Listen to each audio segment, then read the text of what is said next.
धर्म सागर चैनल में आपका स्वागत है। हमारा उद्देश्य है भारतीय ग्रंथों, शास्त्रों और धर्म के गूढ़ ज्ञान को सरल भाषा में प्रस्तुत करना, जिससे हर व्यक्ति अपने जीवन में सद्गुणों को अपना सके और धर्म के वास्तविक स्वरूप को समझ सके। आज हम चर्चा करेंगे श्रीमद् भगवद गीता के पहले अध्याय अर्जुन विषाद योग की, जो केवल महाभारत के युद्ध क्षेत्र की कथा नहीं, बल्कि हमारे जीवन की वास्तविकता का भी प्रतिबिंब है। यह अध्याय हमें उन आंतरिक संघर्षों, संशयों और दुविधाओं से परिचित कराता है, जिनका सामना हर व्यक्ति अपने जीवन में कभी न कभी करता है। जब अर्जुन युद्ध भूमि में अपने ही बंधु बांधवों के विरुद्ध खड़े होते हैं, तो उनके मन में कर्तव्य और करुणा के बीच संघर्ष उत्पन्न होता है। यह वही स्थिति है जब हम अपने जीवन में धर्म और व्यक्तिगत भावनाओं के बीच फंस जाते हैं। गीता के इस अध्याय में धर्म, कर्तव्य, धैर्य, शौर्य, संशय, अनुताप, अविनय, युद्ध और परम धर्म जैसे शब्दों के माध्यम से हमें यह सिखाया जाता है कि केवल कर्म से ही हम अपने जीवन की दुविधाओं को दूर कर सकते हैं। आइए धर्म सागर के साथ इस आध्यात्मिक यात्रा पर आगे बढ़ते हैं और गीता के अमूल्य ज्ञान को अपने जीवन में आत्मसात करने का प्रयास करते हैं। धर्म, जीवन का सत्य और कर्तव्य। धर्म केवल पूजा पाठ या किसी विशेष परंपरा का पालन करने तक सीमित नहीं है, बल्कि यह जीवन जीने की एक सही दिशा और सत्य को पहचानने की प्रक्रिया है। धर्म हमें यह सिखाता है कि हम अपने कर्तव्यों का पालन करें, सत्य के मार्ग पर चलें और समाज के प्रति अपने उत्तरदायित्वों को समझें। जिस प्रकार सूर्य का धर्म प्रकाश फैलाना है, नदियों का धर्म बहते रहना है और वृक्षों का धर्म फल फूल देना है, उसी प्रकार मनुष्य का धर्म भी है, सत्य और न्याय के मार्ग पर चलना। हमारे शास्त्रों में धर्म को 4 प्रमुख आधारों पर रखा गया है: सत्य, करुणा, शील और सेवा। यदि कोई व्यक्ति इन चारों गुणों को अपने जीवन में अपनाता है, तो वह वास्तव में धर्म के मार्ग पर चल रहा है। भगवद गीता में भगवान श्री कृष्ण ने अर्जुन से कहा, स्वधर्मे निधनम श्रेयः परधर्मो भयावह, अर्थात अपने धर्म का पालन करते हुए मरना भी श्रेष्ठ है, लेकिन दूसरे के धर्म को अपनाना भय उत्पन्न करने वाला हो सकता है। इसका अर्थ यह है कि हमें अपने कर्तव्यों से विमुख नहीं होना चाहिए, चाहे परिस्थितियां कितनी भी कठिन क्यों न हो। मनुष्य के लिए सबसे बड़ा धर्म है निष्काम कर्म करना, बिना किसी स्वार्थ के अपने कर्तव्यों का पालन करना और हर जीव के प्रति दया और प्रेम का भाव रखना। जो व्यक्ति अपने जीवन में धर्म के इन सिद्धांतों को अपनाता है, वही सच्चे अर्थों में सुख और शांति प्राप्त करता है। अतः धर्म केवल एक विचार नहीं, बल्कि एक आचरण है, जिसे हमें अपने जीवन में आत्मसात करना चाहिए। धर्म का पालन ही जीवन का सत्य और कर्तव्य है। कुलक्षय, परिवार व परंपरा का नाश। कुलक्षय शब्द का अर्थ है परिवार, वंश और परंपराओं का विनाश। जब किसी कुल, वंश की परंपराएं, मूल्य और रिश्तों की गरिमा समाप्त होने लगती है, तो उसे कुलक्षय कहा जाता है। यह न केवल एक परिवार, बल्कि पूरे समाज के लिए घातक सिद्ध होता है। महाभारत में भगवान श्री कृष्ण ने अर्जुन को यही समझाने का प्रयास किया कि कुलक्षय होने से धर्म का नाश होता है, जिससे अधर्म की वृद्धि होती है। कुलक्षय के कारण 1. संस्कारों की उपेक्षा। जब परिवार में नैतिकता, आदर और परंपराओं को महत्व नहीं दिया जाता, तो कुलक्षय की शुरुआत होती है। माता पिता जब अपने बच्चों को उचित संस्कार नहीं देते या बच्चे उन्हें अपनाने से इनकार करते हैं, तो संबंधों में दरार पड़ने लगती है। 2 संयुक्त परिवारों का विघटन। पहले संयुक्त परिवारों में जीवन की कठिनाइयां बढ़ जाती थीं, लेकिन अब एकल परिवारों का चलन बढ़ गया है। इससे पारिवारिक सहयोग और आपसी संबंध कमजोर हो गए हैं, जिससे पीढ़ियों के बीच की दूरियां बढ़ती जा रही हैं। 3. स्वार्थ और आधुनिकता का प्रभाव। आज का समाज भौतिकतावादी हो गया है। व्यक्ति केवल अपनी उन्नति और सुख के बारे में सोचता है, जिससे पारिवारिक मूल्यों की अनदेखी होने लगती है। लोग परंपराओं को पुराने जमाने की चीज समझने लगे हैं, जिससे उनका ह्रास हो रहा है। 4. पाश्चात्य संस्कृति का बढ़ता प्रभाव। विदेशी संस्कृति के प्रभाव में आकर लोग अपनी जड़ों से दूर हो रहे हैं। पारिवारिक आयोजनों की जगह क्लबों और होटलों में होने वाले समारोहों ने ले ली है। इससे पारंपरिक रीति रिवाजों का महत्व कम होता जा रहा है। 5. संवादहीनता। परिवारों में संवाद की कमी से मनमुटाव बढ़ते हैं। जब परिवार के सदस्य एक दूसरे से खुलकर बातचीत नहीं करते तो गलत फहमियां बढ़ जाती हैं, जिससे कुल का विघटन होने लगता है। कर्तव्य। अपने धर्म का पालन। सुदर्शन नगर में राजा धर्मसेन का शासन था। वे न्यायप्रिय, विद्वान और प्रजा के हितैषी थे। एक दिन उन्होंने अपने दरबार में प्रश्न रखा, मनुष्य का सबसे बड़ा धर्म क्या है? दरबारियों ने अलग अलग उत्तर दिए। किसी ने कहा सत्य बोलना, किसी ने कहा दान करना, तो किसी ने कहा ईश्वर की भक्ति। लेकिन राजा उत्तर से संतुष्ट नहीं हुए। उन्होंने घोषणा की, जो भी सटीक उत्तर देगा उसे पुरस्कृत किया जाएगा। एक ब्राह्मण का उत्तर। अगले दिन एक वृद्ध ब्राह्मण आया और बोला, राजन, मनुष्य का सबसे बड़ा धर्म है अपने कर्तव्य का पालन। राजा ने पूछा, परंतु कर्तव्य क्या है? ब्राह्मण ने कहा, राजा का कर्तव्य न्याय करना, प्रजा का कर्तव्य सत्य पर चलना, पिता का कर्तव्य संतान का पालन पोषण और पुत्र का कर्तव्य माता पिता की सेवा है। जो अपने कर्तव्य से विमुख हो वह अधर्मी है। राजा की परीक्षा उसी समय एक सैनिक दौड़ता हुआ आया और बोला, राजन, सीमावर्ती राज्य ने हमारे राज्य पर आक्रमण कर दिया है। राजा तुरंत सेनापति को सेना लेकर कूच करने का आदेश देने लगे, लेकिन ब्राह्मण ने उन्हें रोका और कहा, राजन, यही आपके प्रश्न का उत्तर है। आपके लिए इस समय सबसे बड़ा धर्म क्या है? राजा तुरंत समझ गए, राजधर्म सबसे बड़ा धर्म है और मेरा कर्तव्य अपनी प्रजा की रक्षा करना है। उन्होंने सेना का नेतृत्व किया और युद्ध में विजय प्राप्त की। जब वे विजयी होकर लौटे तो उन्होंने ब्राह्मण को बुलाकर कहा, अब मैं समझ गया कि धर्म केवल पूजा पाठ या दान देना नहीं, बल्कि अपने कर्तव्य का पालन करना है। शौर्य, वीरता और साहस।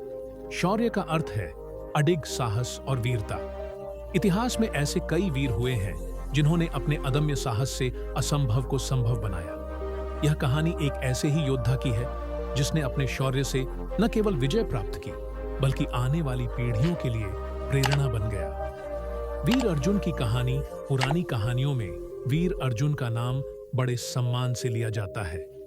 वे एक छोटे से राज्य के राजकुमार थे, लेकिन उनका लक्ष्य केवल सिंहासन प्राप्त करना नहीं था, बल्कि अपने लोगों की रक्षा करना था। वे बचपन से ही युद्ध कौशल, शस्त्र विद्या और रणनीति में निपुण थे। संकट का समय एक दिन उनके राज्य पर एक शक्तिशाली शत्रु ने आक्रमण कर दिया। राजा वृद्ध थे और युद्ध में जाने की स्थिति में नहीं थे। अर्जुन ने स्वयं सेना का नेतृत्व करने का निश्चय किया। उनकी आंखों में न कोई भय था, न कोई संशय। रणभूमि में शौर्य युद्ध के मैदान में अर्जुन ने अपनी कुशलता और बुद्धिमानी से शत्रु की सेना को पीछे हटने पर मजबूर कर दिया। उनके शौर्य और साहस से प्रेरित होकर उनकी सेना भी दोगुने जोश से लड़ी। अर्जुन अकेले ही शत्रु के सेनापति से भिड़ गए। तलवारों की टकराहट और वीरों की गर्जना से आकाश गूंज उठा। विजय और सम्मान घंटों चले। इस भयंकर युद्ध में अंततः अर्जुन विजयी हुए। शत्रु की सेना भाग खड़ी हुई और उनके राज्य की रक्षा हो गई। जब वे लौटे तो पूरे राज्य ने उन्हें शौर्य रत्न की उपाधि दी। शिक्षा शौर्य केवल शस्त्र उठाने में नहीं, बल्कि कठिन परिस्थितियों में धैर्य और साहस बनाए रखने में भी होता है। जो व्यक्ति भय को पीछे छोड़कर अपने कर्तव्य का पालन करता है, वही सच्चा वीर कहलाता है। संशय, मन की दुविधा। संशय यानी मन की दुविधा।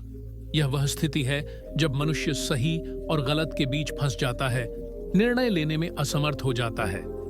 संशय केवल व्यक्ति की सोच को प्रभावित नहीं करता, बल्कि उसके कार्यों और भविष्य को भी दिशा देता है।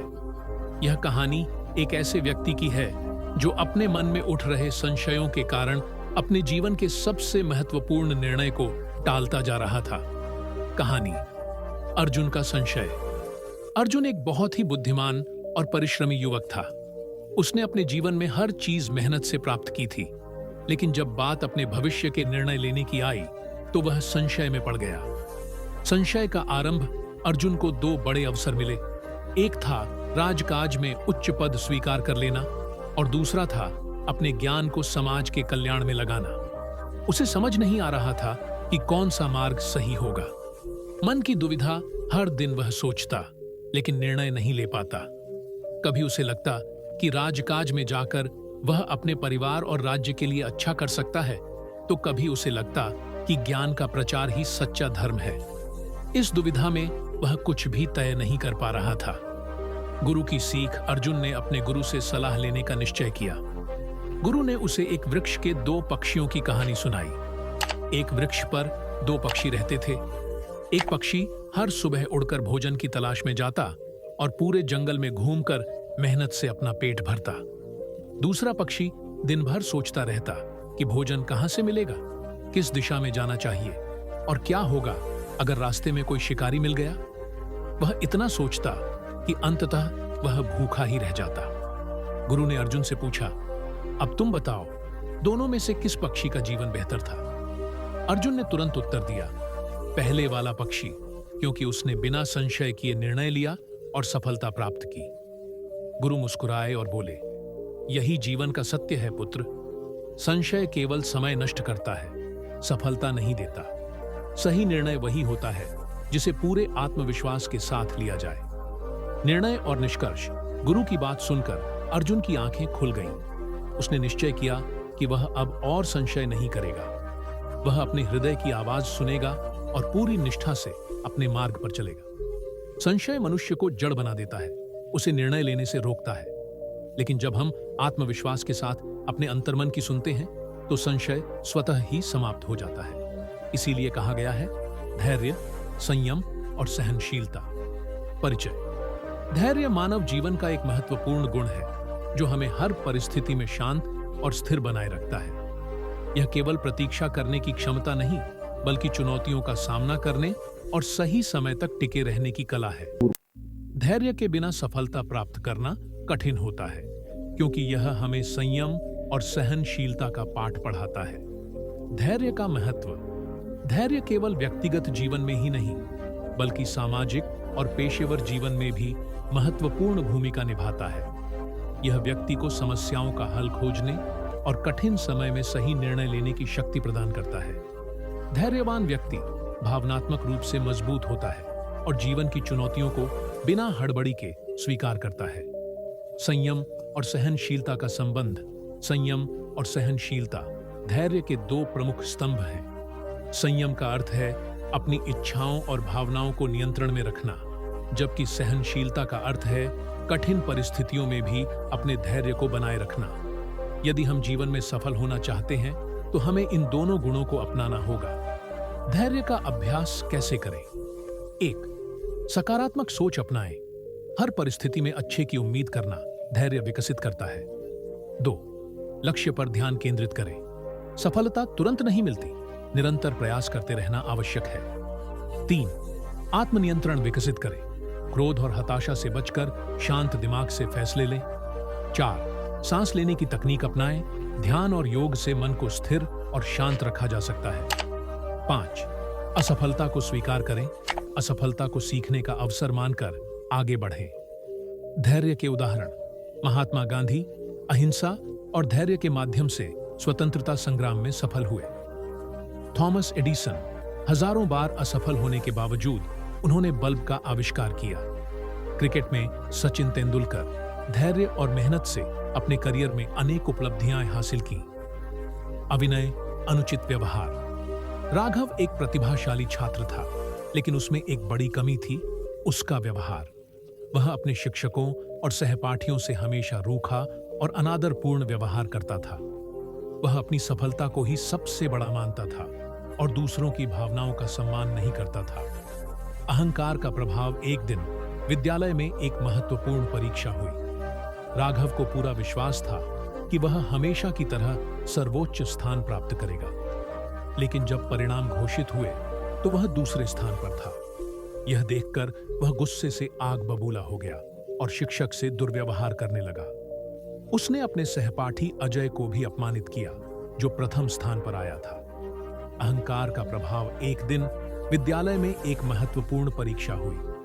राघव को पूरा विश्वास था कि वह हमेशा की तरह सर्वोच्च स्थान प्राप्त करेगा, लेकिन जब परिणाम घोषित हुए तो वह दूसरे स्थान पर था। यह देखकर वह गुस्से से आग बबूला हो गया और शिक्षक से दुर्व्यवहार करने लगा। उसने अपने सहपाठी अजय को भी अपमानित किया, जो प्रथम स्थान पर आया था।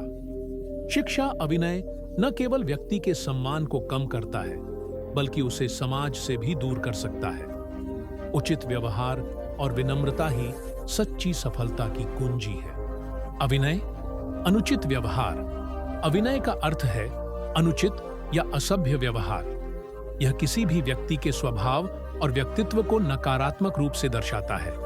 सम्मान और शिष्टाचार समाज में आदान प्रदान की नींव होते हैं, लेकिन जब कोई व्यक्ति इन्हें नजरअंदाज कर देता है तो वह अभिनय की श्रेणी में आ जाता है।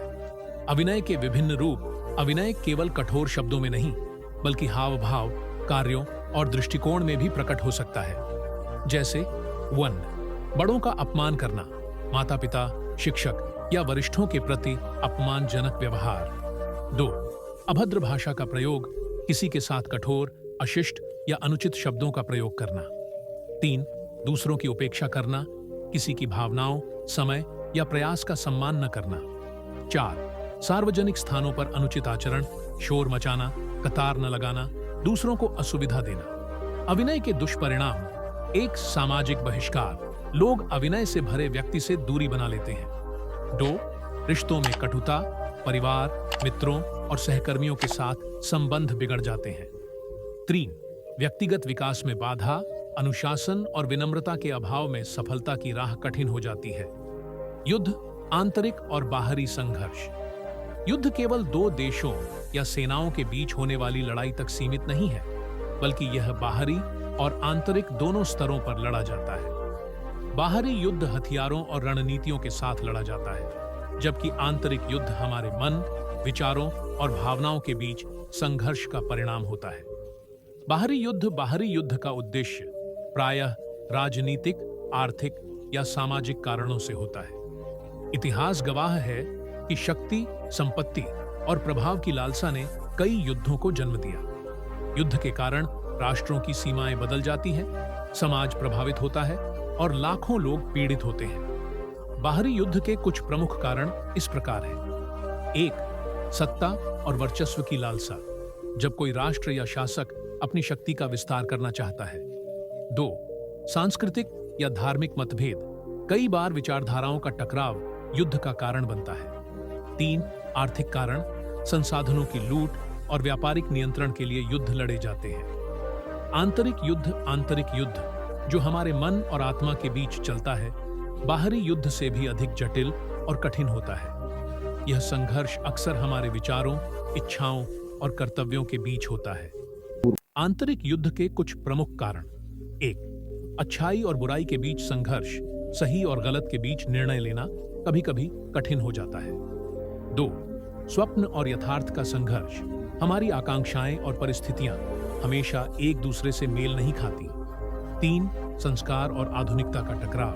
पारंपरिक मूल्यों और आधुनिक जीवन शैली के बीच सामंजस्य बैठाना मुश्किल हो सकता है।